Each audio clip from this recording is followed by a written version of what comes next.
Now I think you don't need my introduction for myself. You already know me, most of you. Okay. My name is Paulos. In English, it means Paul, Saint Paul, the Apostle. Paulos. Tekeste. I have born in Eritrea, Asmara, and I was a servant in Eritrean Orthodox Church community, and now it is a great honor to be stood in front of you and try to explain some of the church history and similarities between two church sisters. The title, as Abuna mentioned earlier, it calls "The Mother Becomes the Sister" or a sister. I'm not going to explain that part now.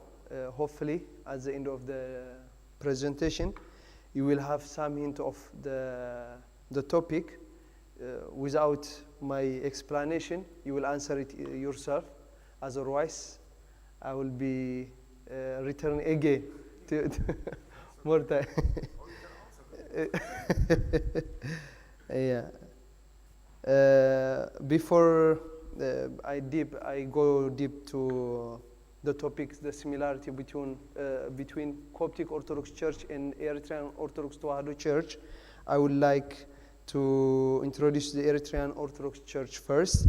The Eritrean Orthodox Church is go away before Christ was born. There is a big history of Jewish and other goddess worshipping style in Eritrea before Christ born. Especially Judaism was well introduced to the people of Eritrea, especially the Kush people. Now it's Sudan, Eritrea, and Ethiopia in particular. There was false god worshipping, Judaism as well. As in 1 King chapter 10 verse 1 mentioned. If someone can read it for me.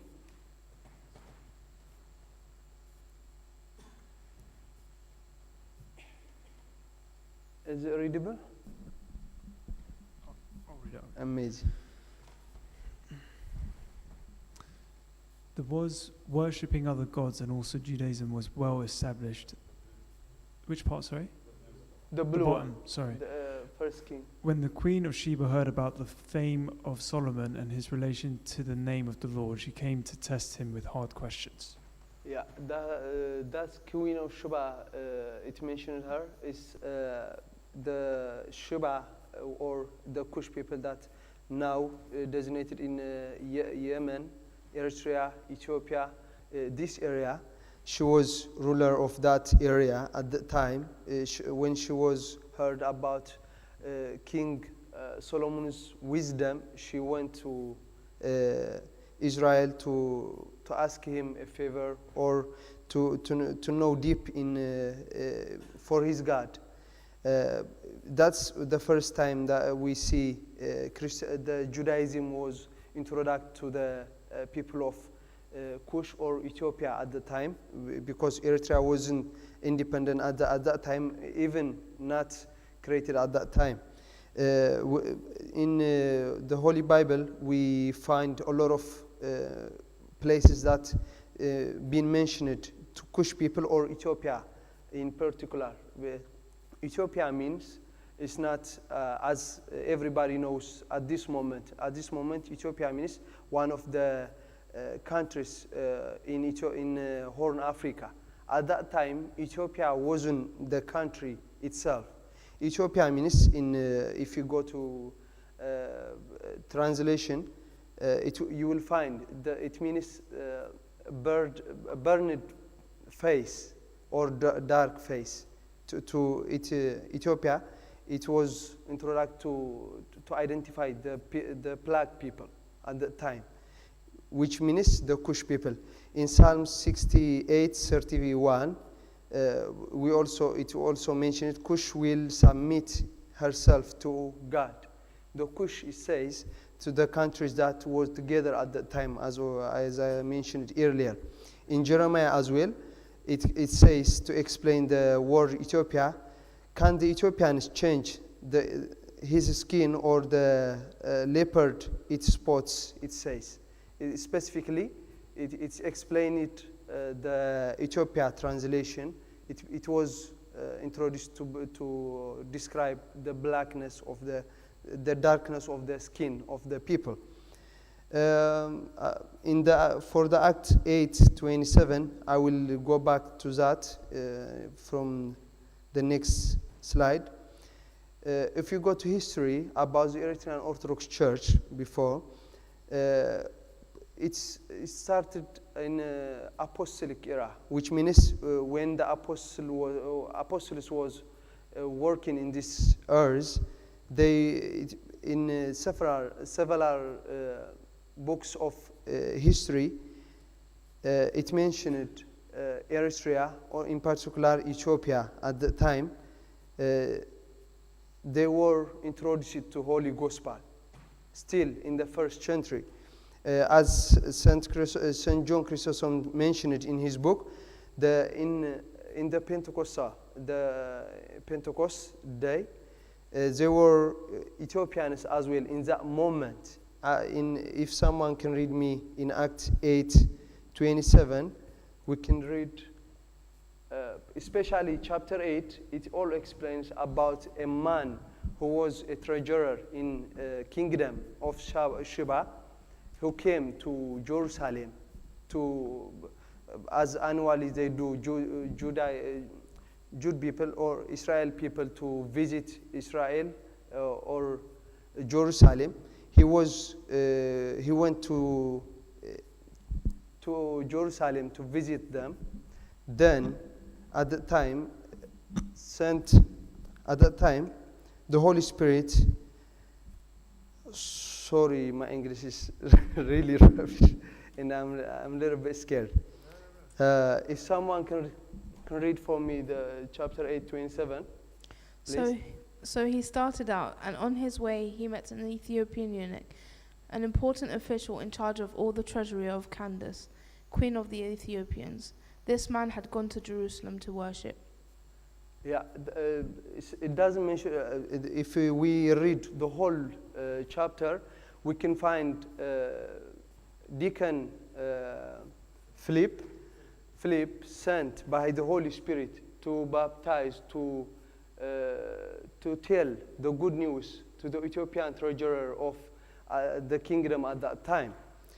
As we see, as was I saying, the Christianity was introduced at that time, and now Eritrean and Ethiopian people believe the Christianity, the good news of the gospel, were already established, already been told in the area of Kush people at the time, by the treasurer of the Ethiopian kingdom. After that, we can see a lot of history, especially the baptism and liturgical services in Eritrea started when one of great saints in Eritrea, maybe Abuna know him, Abba Salama or Freminatos, he came by accident to Eritrea, and at the time was one of great rulers of every kingdom, especially for Christians. King Ezana was ruler. He was king at the time, and he met Abba Salama and his brother. They were merchants at the time, and they were running from pirates.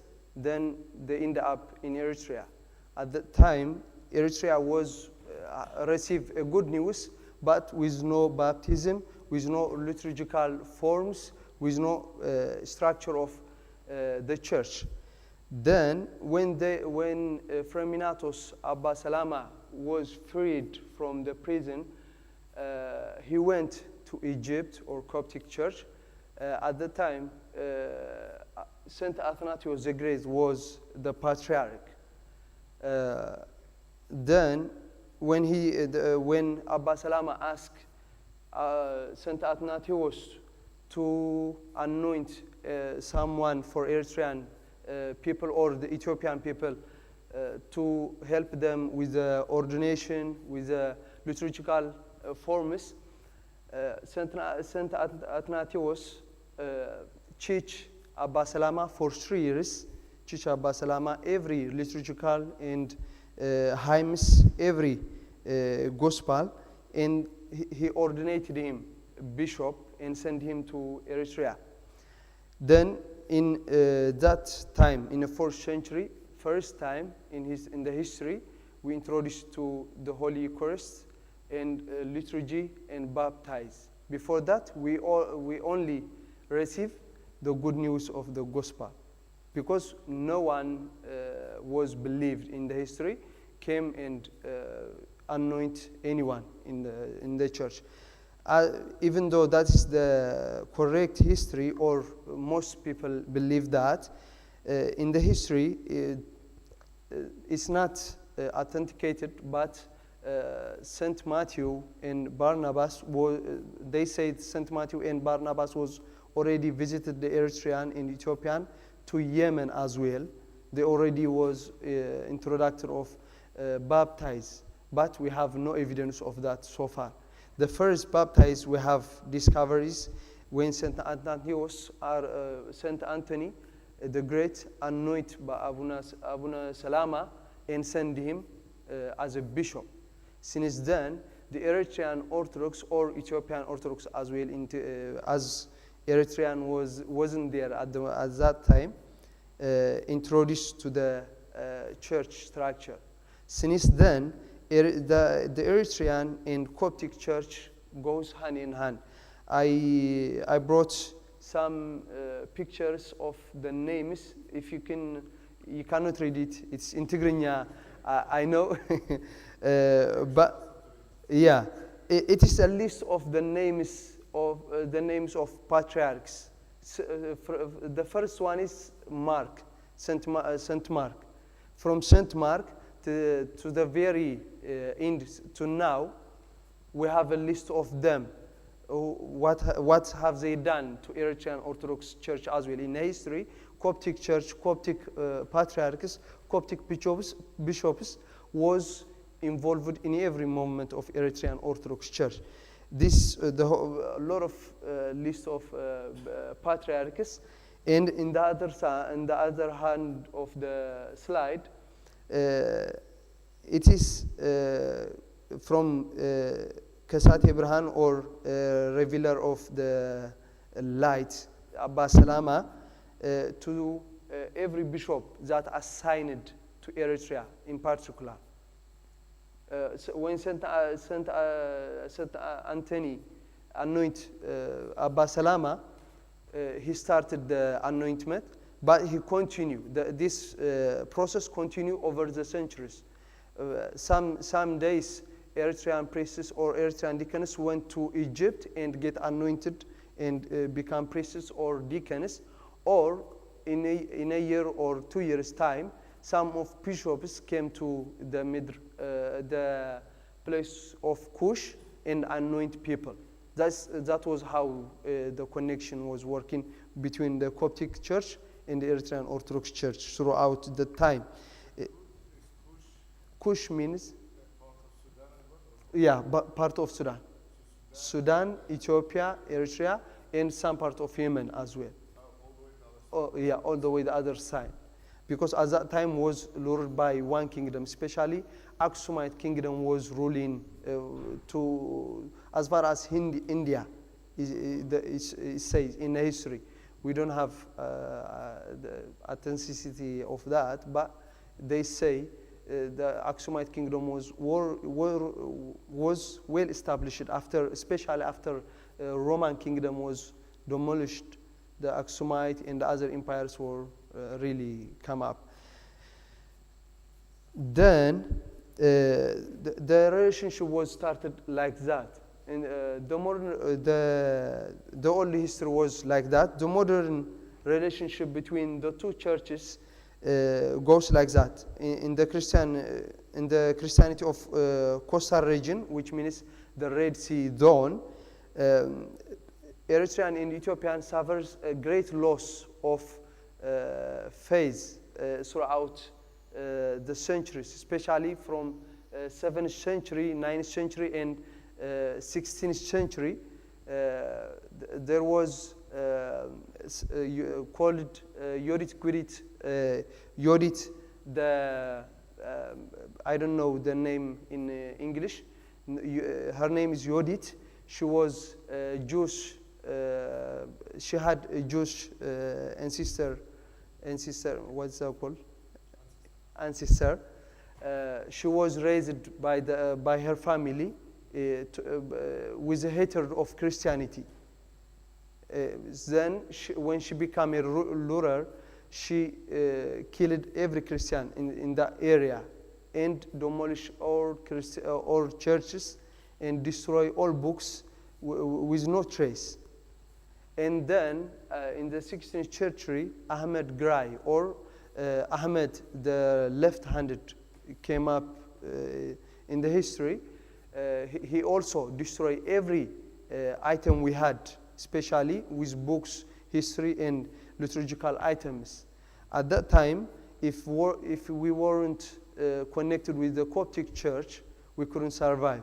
A lot of priests went to Egypt and asked sanctuary there. They also, once it's free, they brought books, a lot of history being rewritten from the books of from Egypt, also liturgical items as well. So since then, the Eritrea has a really great communication. After a long fighting with Ethiopian for independence, Eritrea gains her independence in 1991. It's not related to church, but to the politics. Then, after the politics divided the countries, Eritrea has to have her own church establishment. So she came up to Baba Shinoda. We call him Baba Shinoda, even in Eritrea. Baba Shinoda is well loved and well respected in the Eritrean community. He has done more than anyone in the history of the church for Eritrean community as well. We will see that in deep next. Since Eritrea gains independence in 1991, she came up in relationship with Pope Shinoda in 1993.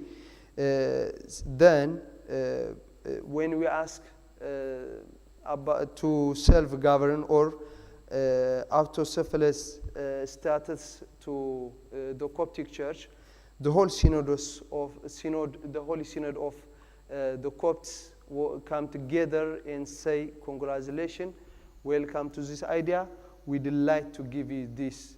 Then they give us the opportunity to be Eritrean Orthodox Tewahedo Church.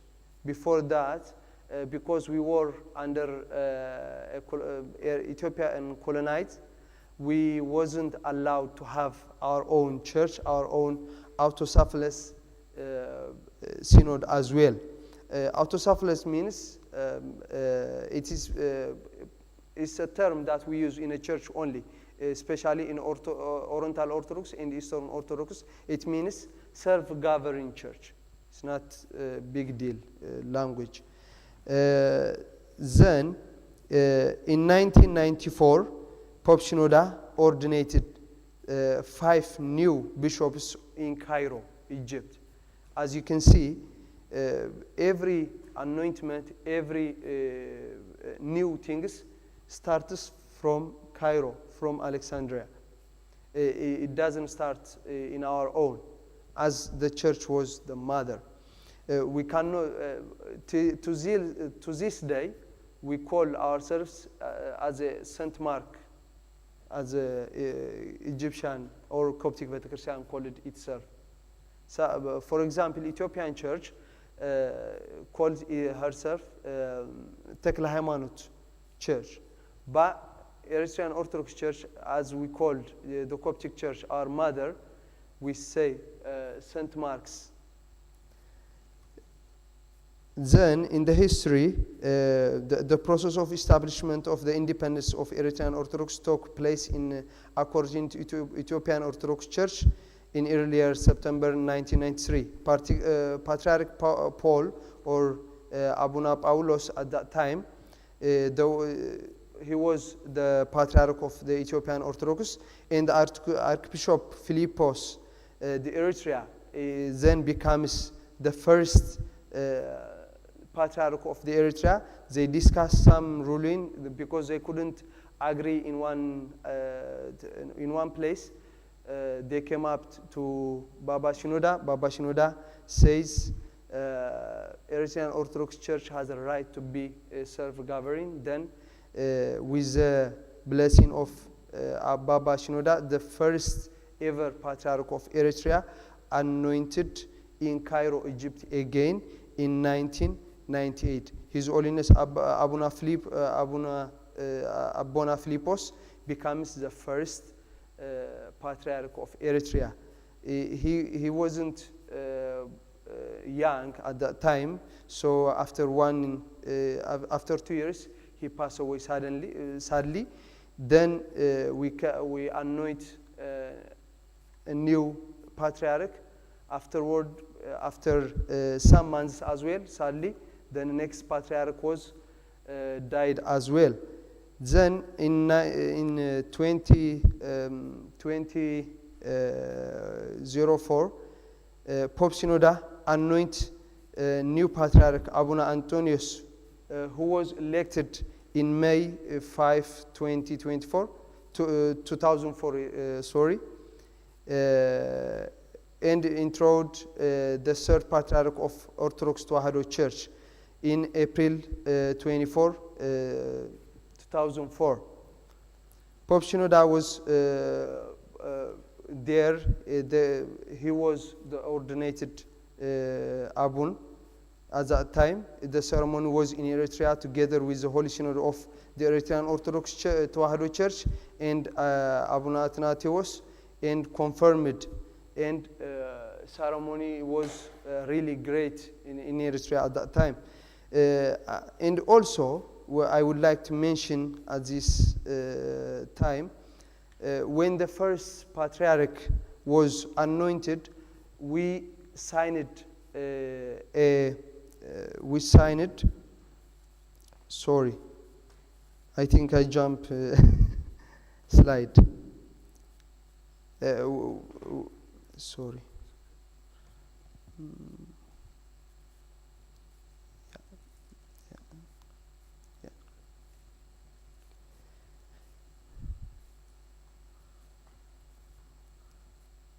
Sorry. We signed protocol between two churches. The protocol has 15 articles. It includes when two churches choose a Patriarch to be in one part together, and when they anoint as well to be together. The main thing, but the article abide us to be together in every movement, especially in dogmatic understanding as well.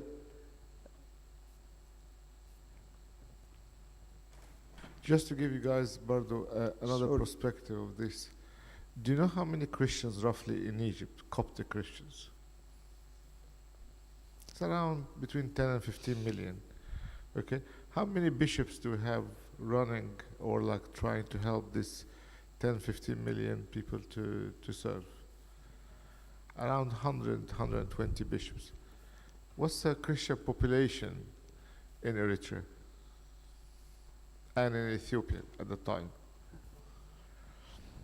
Together, Christians, just Coptic Orthodox, between both of them, are around 39 million. And what we used to do is we have a bishop or a metropolitan for Ethiopia and one for Eritrea. That's about it. So to understand why the Synod decided actually these two churches have to start ordaining their own bishops and this, just to give you an idea, they were almost twice the size of our people. We are running 100 plus bishops running this number of Christians. They're running under 2 bishops. and the rest are priests and deacons. So just to give you an idea why, because of course some people would say, why the separation? They could have been self-sustained. No, it was very difficult. And yes, they were growing nation. They had some political, as Paul was explaining, challenges between themselves. But at the end of the day, as Christians, as people who love God, we need to look after them pastorally. So the church actually, out of love, end up saying, okay, you start running your own church and start ordaining your own bishops or try ordaining your priests. As you can see, every time they want something, they used to have to travel to Cairo and ordain some people. Even if they have a bishop, they felt, because they used to have, like, from the time of the St. Athanasius all the way to Pope Shenouda, if they want to ordain a bishop, they come to, of course, to the Pope, which is fine. But I want to ordain a priest. Out of love and respect, they wouldn't do it on their own. They have to bring the priest to Cairo, the person you want to be ordained, and another bishop or the Pope will ordain them together, even though he can. And throughout the history, yes, there were some times when they were able to ordain priests on their own. But just out of, there was a war or something, they couldn't travel. But it was very tough for these two nations to stand up on their own feet. Thank you, Abuna. Just to reflect with Abuna's comment, it was really painful. We lost a great of people just to do that. At the time, there wasn't great traveling method at the time. They were traveling by camels and donkeys. Some of them died in the desert. Some of them get killed by hyenas. A lot of people to get anointed throughout the time as well. A lot of bishops went to get anointed to Egypt, but they never came back.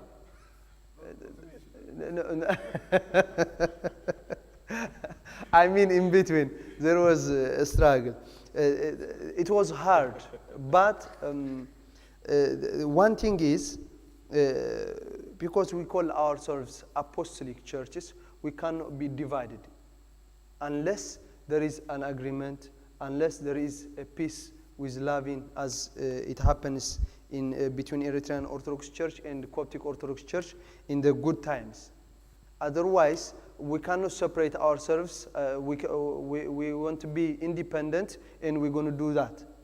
The church doesn't work like that, because apostolic church should be followed by the rule of the church as well. If we go back, the bishops, the anointment, every work traced back, it goes to Jesus Christ. So, through St. Mark, it goes to Jesus Christ. That's why we call ourselves apostolic church. So, in the history, there was a great link between two churches. As I mentioned it, since we get together, it was a great pleasure as well to be part of Coptic Church. As you can see, Abuna Pope Theodros, and the other one is Eritrean Bishop Abuna Makarios. He is one of the bishops in Holy Synod in Cairo as well at this moment. He is a great bishop. He get anointed by Baba Sinoda, and he's working in Egypt. He is overshadowing Eritrean community in diaspora at the moment by the blessing of Baba Theodros. His headquarters is in America, USA. The great history repeated. I give this title. These pictures, as you can see, it's a picture of anointment for patriarch by Baba Sinuda to Abuna Antonios, the third patriarch in the history of Eritrea. Why I gave this title, The Great History, is I want to go back to the 4th century where Saint Athanasius was a patriarch in Egypt. At that time, when he appointed Freminatos or Abuna Salama to be a bishop for Eritrea, the ruler of at that time, King Constantine, he orders King Ezana of the Eritrea at that time to not accept the blessing of Abuna Saint Anthony the Great to Baba Abuna Salama. Because of the political problems at that time, he was saying he is bad person. We don't accept him as a Christ. He just called himself as a Christian. He says a lot of things. The letter is long. I couldn't put it in this matter, but the letter is with me. If you need it, I can give you. But at that time, the Eritrean Orthodox Church and the kingdom of Ezana stood with Saint Anthony the Great. He is a holy man. We accept his blessing, and he will continue as the head of the church. Since then, the history was going as I told you earlier. At this time, it gets repeated. In 2016, Abuna Antonios was thrown from his patriarch position by the government and by other bishops conspiring with the government as well. At this time, Baba Shenouda repeat the history when Eritrea was stood with Saint Anthony the Great. He repeats that history. Baba Shenouda stood with Abuna Antonios, third patriarch of the Eritrea, for 16 years, who imprisoned in a dark place for his faith. Baba Shenouda says, I don't accept any ordination, any bishop out of Eritrea except Abuna Antonios the third. To his days, Baba Shenouda, he didn't accept, he didn't know any other bishops. The Eritrean Orthodox tried to anoint herself by her own way, by the force of the government, but Baba Shenouda didn't accept. As a result of Baba Shenouda, the whole world and Christian relationship was cut from the Eritrea, except through Baba Shenouda by Abuna Makarios, as I showed you earlier. Abuna Makarios was appointed at that time to overshadow Eritrean people in diaspora who stood with Abuna Antonios. So the Eritrean community was welcomed to Coptic churches again, as the Coptic was their mother. We get baptized, we get anointed, priesthood, even bishops throughout the history. If you can see the other bishop as well, Abba Meron, now just get ordinated in Egypt. So if we see in history, there is a lot of great communication and relationship. There could be some difference, to be honest, but as I wasn't convinced enough, it is a difference. I'm not going to spend a lot of time on it. A lot of books that in Eritrea, they are believed to come from Egypt.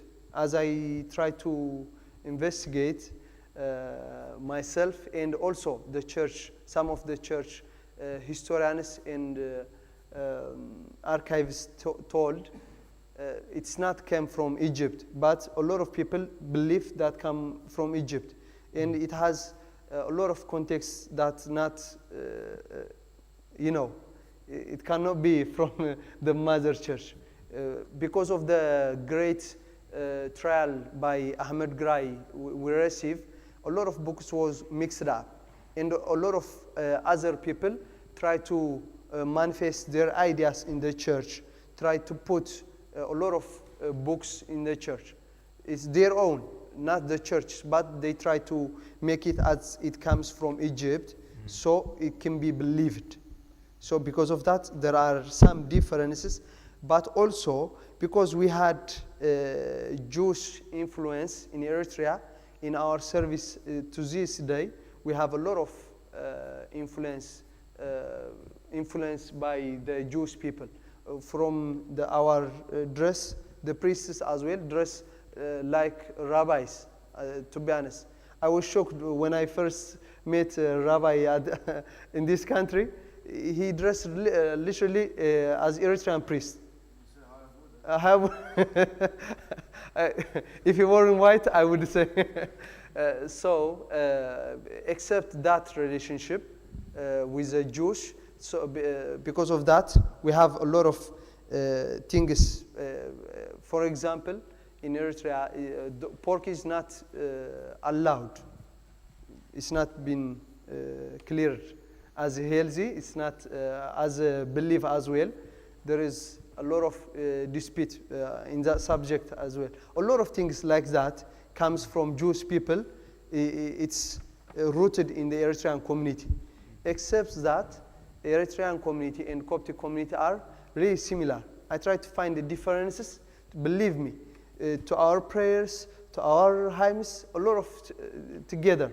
Especially Agbaya, we have 7 hours of prayer in Tigrinya, but it's just translated the same, especially to liturgies. We have 21 liturgies. You have 3, I guess, Abuna. We have 14 in general. 40. 3 in use. Yeah.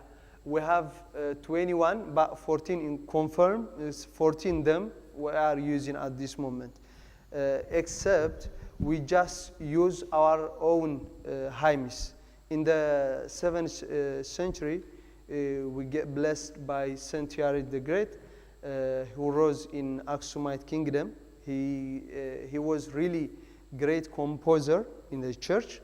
The Holy Spirit revealed some hymns to him. We believe that the church believes that comes from heaven.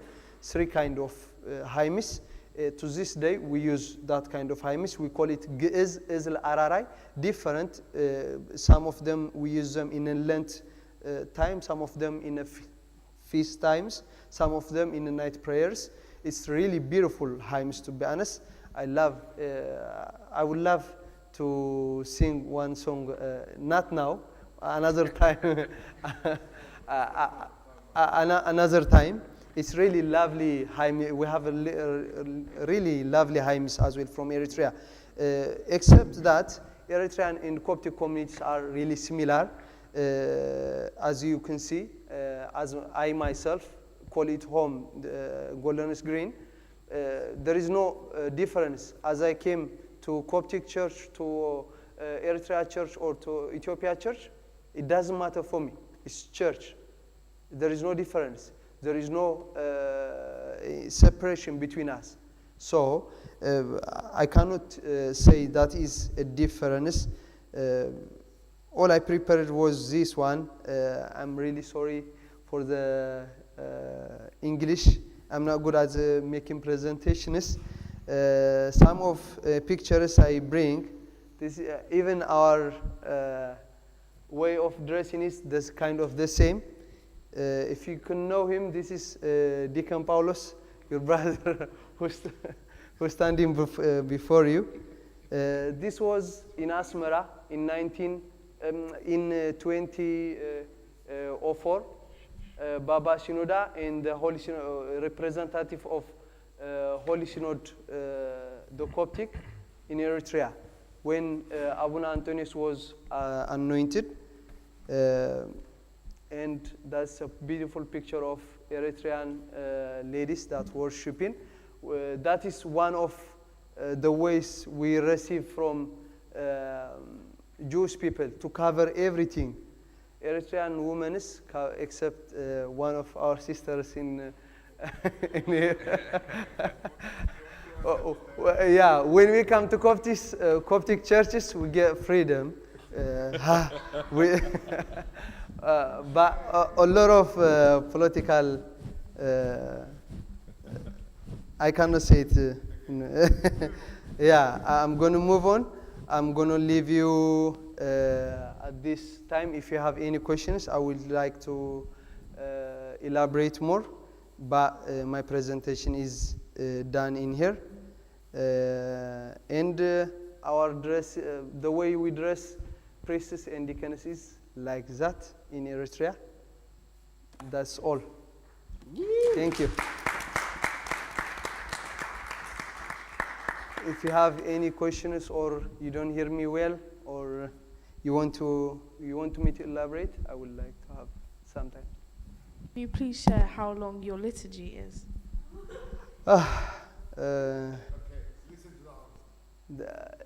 The liturgy about 8 hours. It's not the liturgy, the specific liturgy. It takes about 3 hours, but there is a service before that. It starts at as early at midnight till 9 o'clock to 10 o'clock. Don't complain. Don't complain. Trust me. No, there is no way. You get bored, especially in Eritrea when we liturgy is in Ge'ez until now. A lot of priests don't use Tigrinya, our ethnic language, or English. They don't translate it. They want it to be as the way it was centuries ago. Ge'ez language is our ancestral language. We use it in a church only at this moment. And because everybody doesn't know the Ge'ez language, everybody got bored. We have a lot of problems with that subject. We are trying to resolve that, but it's long.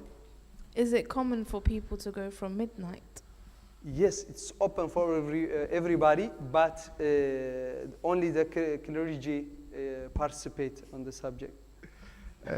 Just to give you an idea, some of the other Oriental churches, they still keep, and the Eastern Orthodox Church as well, they still keep the original language. So if you go to an Armenian church, there is a normal or the current dialect of Armenian, but the prayers will be in the old Armenian. Same for the Russians. The Russians, they only speak in the liturgy, the old Russian, not the current Russian, same as the Greek as well. So what we currently have in the church, especially in the Coptic church, can be seen sometimes a bit of a reformation, because how come we are praying in English? That's just like almost like a blaspheming for some other church. Yeah. But that's why we keep the Coptic always there, because that's the root. Any other translation, whether it's Arabic, English, French, Chinese, whatever, is almost an explanation or a translation. And that's why, just to give you a bit of an idea, if you look at these two lecterns here, one is facing this way, which is the Coptic one is facing this way. So whenever we are speaking in the language of people, we address people this way. But whenever we are praying together, we address it this way towards God. So it's actually a blessing. I personally feel that our church, even though sometimes it seems a bit very conservative, but actually we are a bit of a, I would say liberal, but we are trying to adapt as much as we can without leaving our roots. Yeah, it's great as well. I brought a verse, but I didn't read it. I jumped it somehow. It's a good thing to integrate, but it's also it's not a problem to have your own ones, especially to respect the traditions of the place that you live is great. St. Paul in Acts 16, he circumcised Timothy for the good of the gospel. St. Paul was trying to manifest himself to the people as they were their own. If he wants to my community, he becomes as my community. He doesn't want to change them to become as a Jewish people. It's a good thing to have our own traditions, but once we come to, for example, now we live in England, it's a good thing to upgrade to English as well.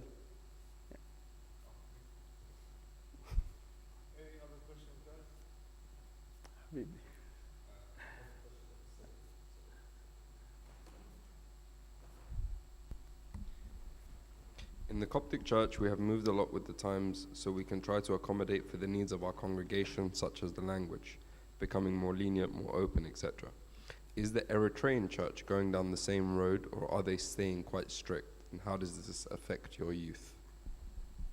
The youth. At this moment, we are not there yet.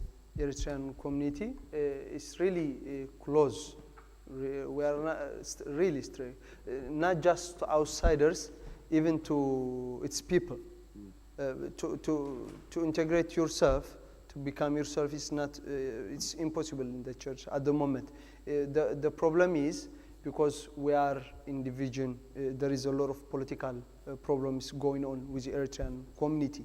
It doesn't connect with the church itself, but because the church is under the influence of Eritrean government inside, we have some problems. And if you try to, as Abuna said, try to introduce English or to do some things, new things, they say they are becomes blasphemy. They are becoming another believers, blah blah, like this. So we have a lot of problems doing that.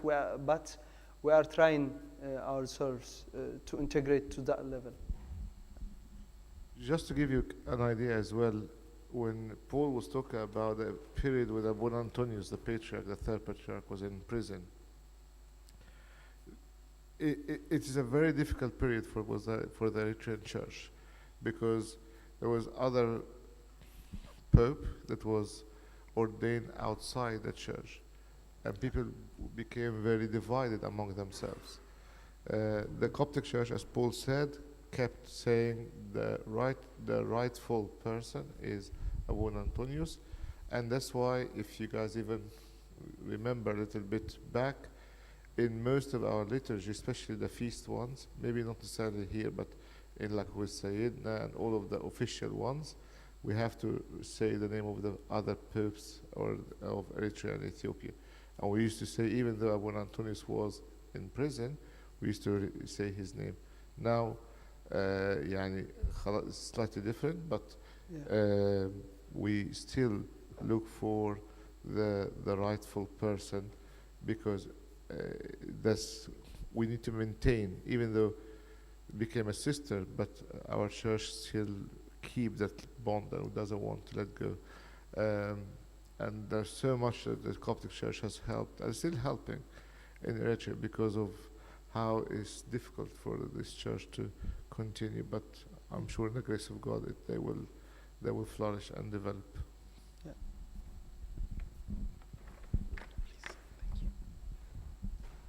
So I will be a little bit biased, but my favorite slide was the one where you were as a deacon. And my question is, does the Eritrean church have the same kind of ranks that the Coptic church has with deacons? And if yes, what is your rank as a deacon? I would say yes and no. At the moment, I'm a full deacon ordinated.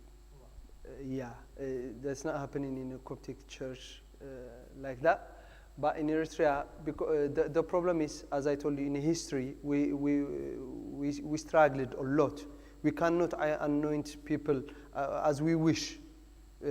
Because of that, once we go to Egypt or some pope came to Eritrea to anoint, they just push people to get anointed for the good of the service.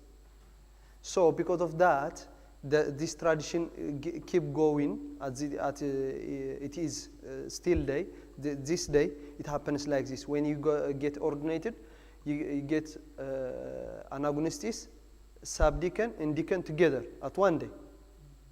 It shouldn't happen like that. Even the church manifest doesn't allow that, but because we were in a great struggle, we went like that. But I am a full deacon. So technically, you could help your priest into giving communion? Yes, I do. And you do it as well? Yeah. And could you do it in the Coptic church as well, for example?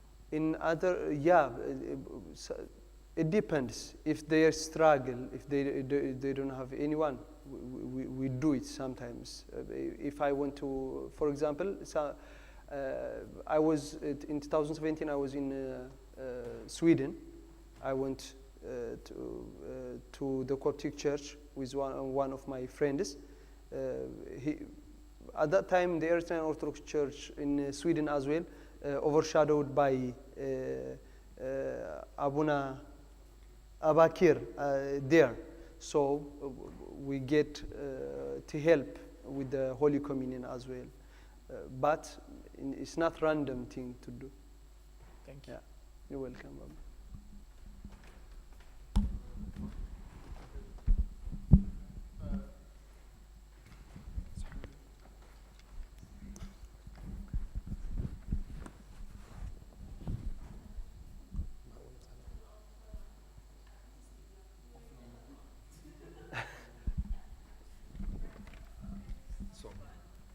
Hello? Okay. Hi, Sorry. Maria. I was wondering the reason. I was wondering what the reason was like in the Eritrean Orthodox Church. Normally I go here, but I went one time to the Eritrean Orthodox Church, and normally they have the tabot, and they have the procession, and it's supposed to be like a replication of the Ark of the Covenant. And I was asking my mum, and she said I think they have it in the Coptic Orthodox Church, but they just keep it inside. They don't take it out as a procession. So do you know the reason why in the Eritrean Orthodox Church we take out the tabot and we go like around? Yeah, I wasn't. No, it's a special.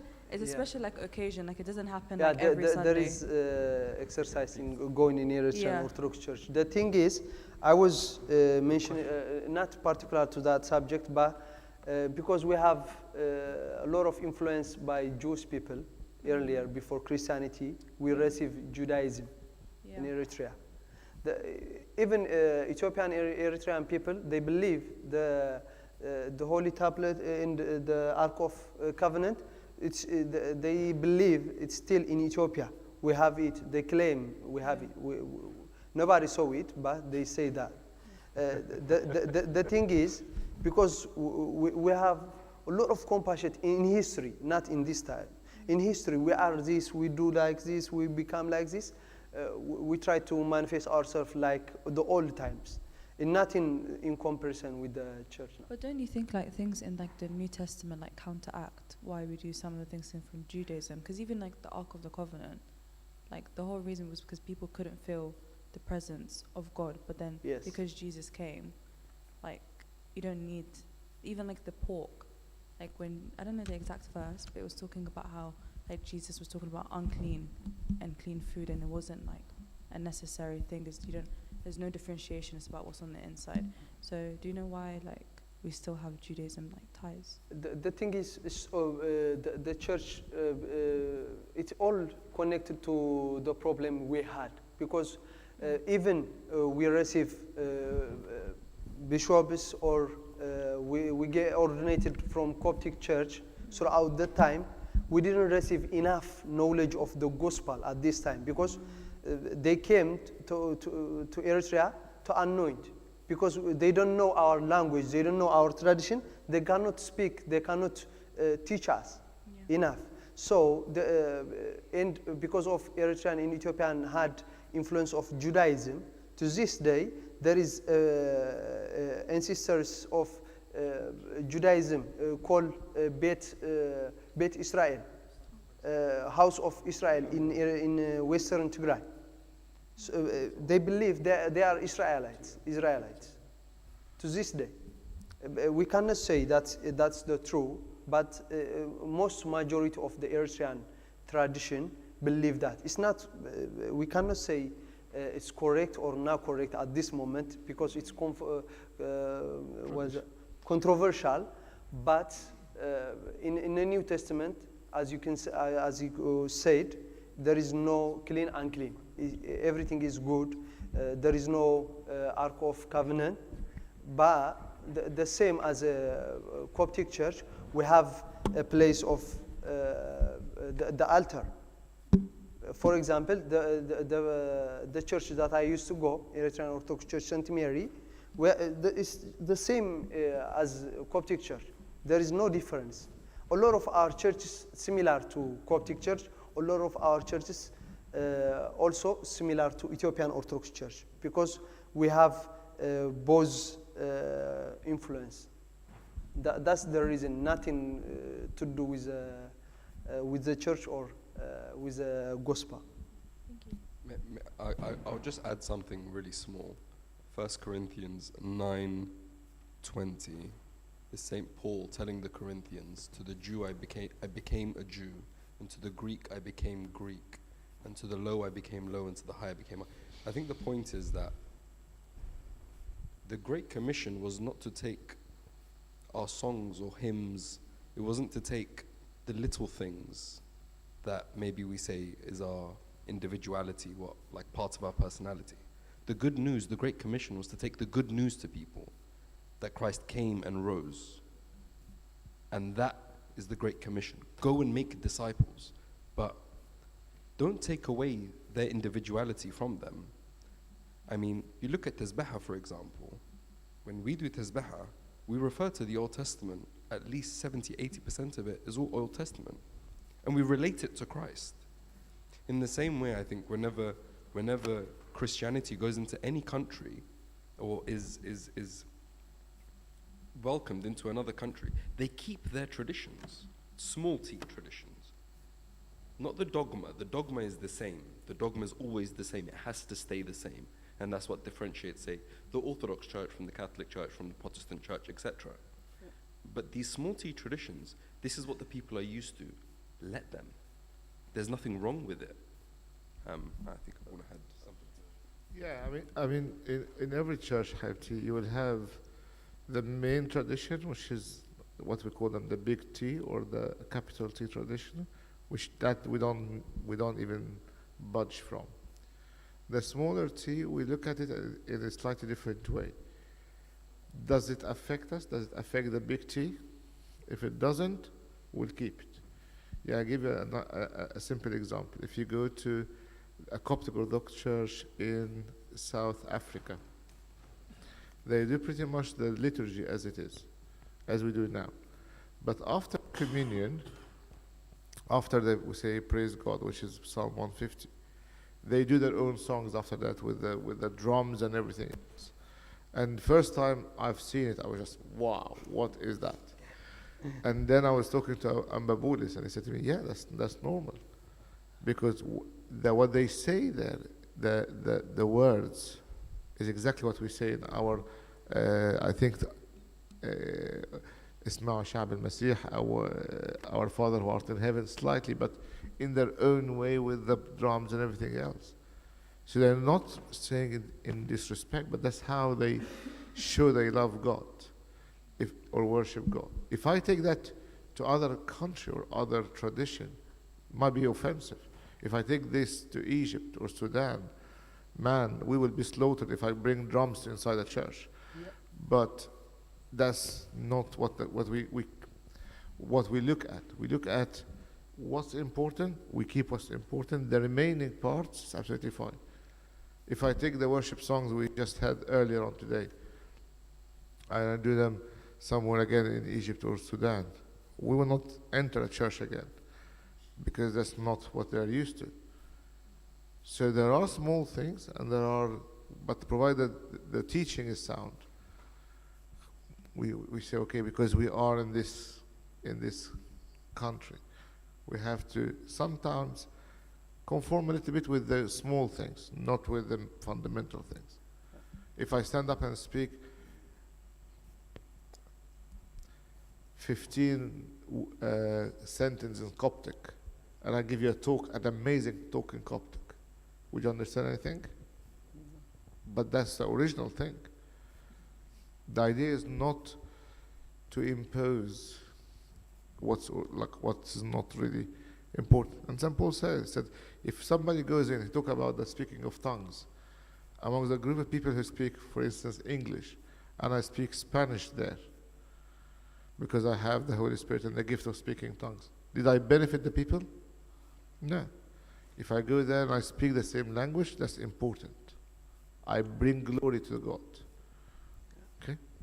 Yeah, just to add a little bit, Labuna. Sometimes it's not the church the church fault, but the people. I can understand they become overzealous and try to enforce themselves without knowing the context of the rule itself.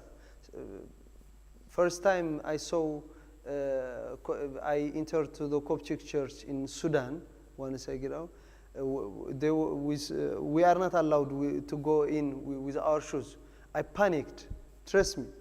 There were children running. It's not normal in Eritrean Orthodox Church. I was so scared, but with time, it get normal. First time Baba Shinoda came to Eritrea, it was really madness. When they tried to pray with Arabic, the people scared. Imam got to the holy temple. They were scared, really scared. They think Baba Shinoda was Islam, just because of the Arabic. Imagine. I know it could be hard sometimes, but we have to try to understand where they come from as well. Once they receive the Holy Gospel, they understand the way it is, they will live it by themselves. But we shouldn't enforce anyone to the way we are now. That's one of the picture TVC. It's just like the Judaism, the whole things. And this one is the sanctuary with the koboro, with everything. That's how Eritrean priests they dress. Even though I'm a deacon, I'm dressing like this because I'm in Coptic church, not in Eritrea. If I were in Eritrean church, I would have been. Yeah. So, two questions. First question. The second question is easy, but the first question is the saints. Does the Eritrean church recognize the same saints as the Coptic church, and do we recognize saints from the Eritrean church? Definitely, most of them are the same, except some of them, especially from Ethiopia. The Coptic church doesn't know about them. Even they do exist, but the church accept them. It's Eritrean Orthodox Church and Ethiopian Orthodox matter as only. But we believe the same sense. We accept the same sense. Even if Abuna can tell us more about it, if you know him, Abdel Masih, Abuna Abdel Masih, he come from Eritrea. Yeah. He's Eritrean. Abdel Masih, his story was told in CYC, I think, if you can see it. That's beautiful testimony as well by Abuna Makarios. So Eritrean saints was in Egypt as well. Even Abuna Tekla Haymanot is in Egypt. So the people who managed to come and visit the saints of Egypt, they were able to talk to each other. Abuna Abdel Masih, for instance, met Baba Krulus, and he was with the same monastery with him. Sant Tekla Haymanot, again, when he came and had some contact. So we recognize them once we have some sort of contact with them. Of course, if we don't know about them, we don't know them. But the other way around, they do, because most of our saints have been coming through the bishops or coming. So yes, most of them they are aware, they are celebrated there. Second question. Actually, there were three questions. Second question. Sorry, you had earlier Tawahido or something on your slide. What does that mean? Is that Eritrean or is that? Because I hear it with the Ethiopian as well. Is it universally? In the Eritrean. Even Coptics, Tawahido. We just, as you call Coptic, your own, we are Ge'ez church, but we don't call ourselves Ge'ez church. Tawahido means, I even brought the slide, but I didn't read it. I jumped it, I think. Sorry for that. Tawahido means to be one, the incarnate. We just, after the Council of Nicaea, Because of that, when it was in dispute about the nature of Christ, we call ourselves Tawahido. Tawahido means It's like one nature. Monothesis. Yeah, monothesis. Other people, they call us monophysite, Yeah, but so we are monotheist, not monotheist. But we are monotheos, like we believe in one God. So Tawahido means we believe in one God of three hypostases. yeah, there is the explanation of it. Sorry, I didn't No, it's fine. show you Can earlier. I'll get your You can slides take later. it. Final question. How big is the community in the UK? Like, we've got, what, 50 churches around the UK potentially? How big is the Eritrean community? It's more than that, especially now it's in division. It's more than that, about 30, 40 churches. In London alone, it has five churches. They have about 300, 400 personnel. They equipped, like, it's a big community. The Christianity is the first, the largest group in Eritrea. Because of that, we are millions.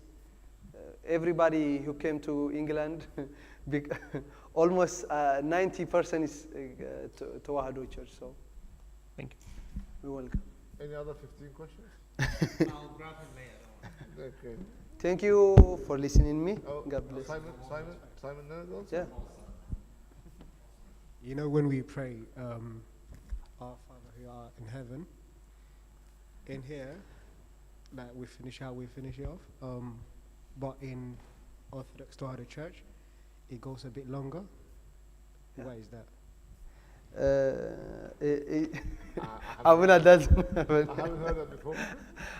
I was trying to pass it to save me, but the thing is, there is a prayer of Saint Mary, Hail Mary. We add that. Originally, that prayer, it doesn't come from Orthodox. It came from Catholic. But the church, especially when Ahmed Grai was ruling in Eritrea, the Portuguese forces came to Eritrea to free the Christians, and they tried to influence as well their Catholic beliefs. So from then, the Eritrean community took that and tried to use it as often as possible. But in other Oriental Orthodox churches, they didn't use it, except in Eritrea and in Ethiopia. That's the problem. We have them separately. Yeah. With you guys just say it all the time together. Yeah. Which I think might be an influence from the Catholic Church, but they do similar things sometimes. Yeah. It's influence of by the Catholic Church, especially because the Portuguese came to Eritrea. That's the Thank you.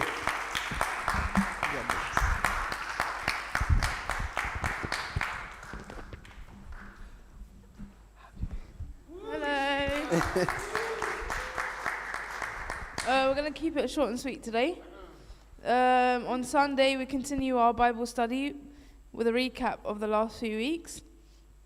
And then next Thursday, we've got a testimony from a priest who is not Scottish or Irish. He's British and became a Coptic priest. So that's going to be interesting.